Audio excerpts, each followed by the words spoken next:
로마서 1장 10절입니다. 나는 이것과 함께 항상 기도하게 되어져 있다. 바울은 복음을 증거하는 그것은 끝까지 끝내지 않고 있다. 바울은 복음을 증거하는 그것을 끝내지 않고 있다. 그것을 복음을 증거하는 그것과 함께 늘 기도하는 것을 병행한다.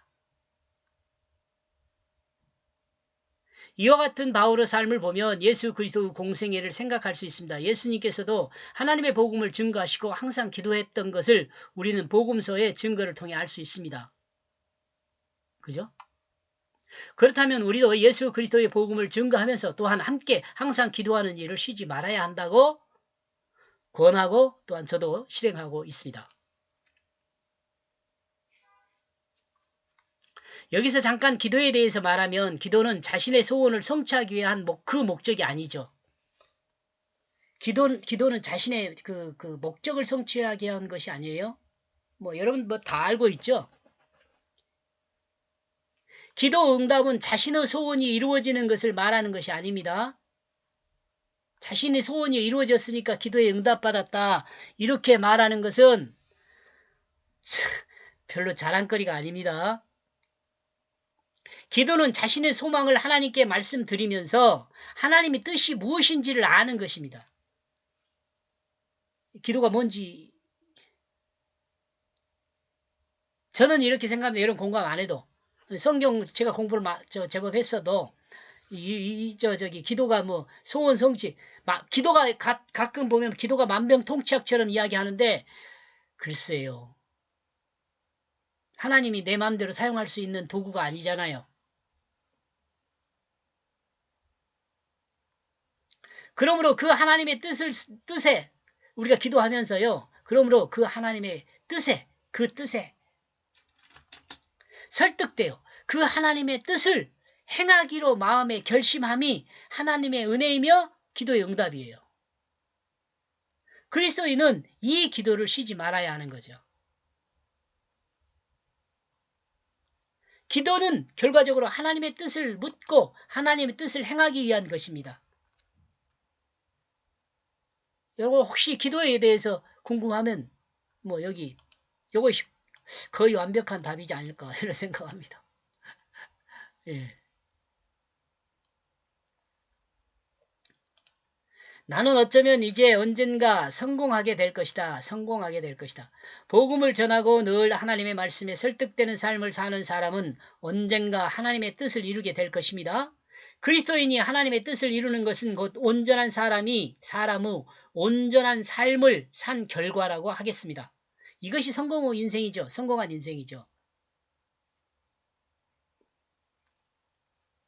세상에서 말하는 성공은 물질과 명예, 권력, 건강 등 육체의 그 욕망의 결과를 말하지만 그리스도인의 성공은 하나님의 그 뜻을 행함에 있습니다. 멋진 말 아닙니까? 이런 점에서 바울의 증거들을 보면 바울은 예수님을 가장 많이 닮은 사람으로 저는 이해하고 있습니다. 예수를 닮은 사람, 그리스도인이죠, 바울은. 그리고 자신의 욕망을 따르지 않고 하나님의 말씀을 따라 순종하는 삶으로 결실한 사람입니다. 여러분은 어떻게 생각하세요? 그러니까 하나님 말씀으로 사용됐죠.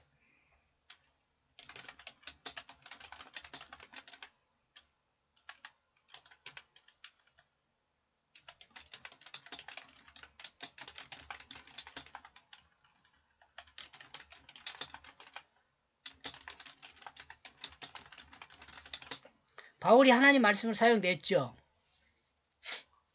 이스라엘 역사도 하나님 역사로 하나님 말씀으로 사용되었어요.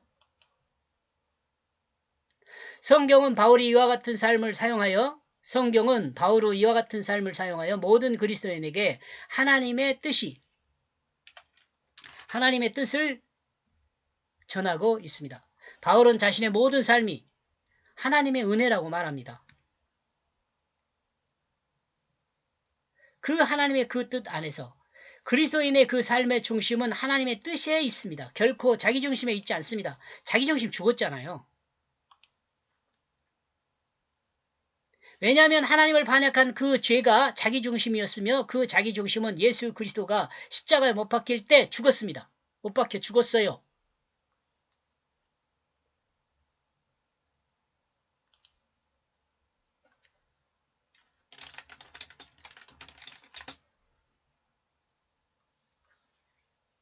우리의 믿음이 이걸 인정하죠. 나 죽었다고 인정하잖아요. 말은 믿으며 죽었다고 믿으면서 계속 살아나면 안 됩니다. 그러므로 그리스도인은 자기중심으로 살면 안 되죠. 죽었으니까. 살게 되어서도 안 돼요. 살아나도 안 돼요. 새 생명으로 거듭난 그리스도인은 하나님 뜻 안에서 그 삶이 결실해야 합니다. 너희를 향하여 나를 보여주는 것을 바울은 하나님의 복음을 증거하면서 함께 기도하고 있습니다. 그리고 하나님의 뜻을 따라 언젠가 성공할 것이라고 믿고 있습니다. 그리고 이 믿음은 바울이 만나고 싶어하는 그들에게 바울 자신을 보여주는 것입니다. 성경 안에서 너희는 로마의 그리스도인이지만 성경 안에서 여기 너희는요.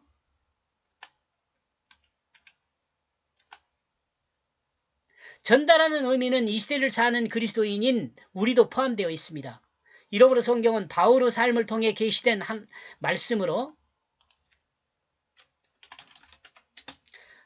하나님 말씀으로 바울의 믿음을 보여주어 하나님의 백성들에게 하나님의 그 뜻을 전하고 있다고 확신할 수 있습니다. 본문의 내용은 바울이 본문을 전하고 있으면서 다음 복음을 전할 장소로 갈 것을 미리 기도하고 있다는 것을 알 수 있게 합니다. 아마도 본문에서 너희라고 표현하는 너희는 로마의 기독교인을 말하고 있습니다. 말하고 있다고 볼 수 있습니다. 또한 이세를 사는 그리스도인이라 할 수 있습니다. 우리는 여기서 하나님의 뜻 안에서 사는 그리스도인의 그 삶의 모습이 어떤 모습인지를 분명히 알 수 있습니다. 이는 예수 그리스도를 믿는 로마의 형제들을 만나는 것을 소망하는 것입니다. 이는 예수 그리스도를 믿는 로마의 형제들을 만나는 것을 소망하는 것입니다. 그리스도인은 자신을 통해 믿음의 일을 그 그리스도인을 만나기를 소망하는 것이란 생각을 해볼 수 있습니다. 천천히 한번 다시 읽어볼게요. 이는 그리스도인을 믿는 로마의 형제들을 만나는 것을 소망하는 것입니다. 여기 바울 이야기죠. 그리스도인은 자신을 통해 믿음의 일을 그 그리스도인을 만나기를 소망하는 것이란 생각을 합니다. 이건 바울도 그렇지만 나와 여러분도 그렇죠. 복음을 증거하는 사람도 그렇죠. 이것을 정리해주는 말이 이런 말입니다. 우리 그리스도인의 삶은 자신의 복음 증거의 삶을 통해 조금 강조해서 있기 위해 미래의 그리스도인을 기대하는 삶입니다. 아멘.